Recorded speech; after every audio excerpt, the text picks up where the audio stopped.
Good afternoon, guys. This is our last day in Devon. So, nandito po tayo sa aming caravan. So if you're planning to go for a holiday, you go to a caravan. Tingnan nyo, ganda dito sa Devon. Yeah.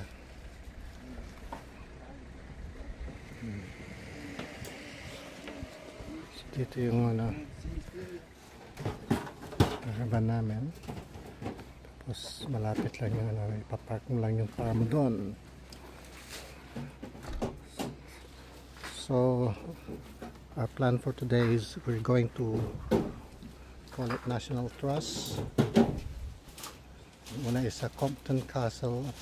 Yung pangalawa yung bahay ni Agatha Christie. So Agatha Christie is a English detective novelist and playwright. So siya yung mga nagsusulat ng mga mystery book at may mga ano siya, parang I think it's a movie or television. So magbabiyahe muna kami and then maybe like 10 to 20 minutes yung biyahe papunta doon. So we'll see you later.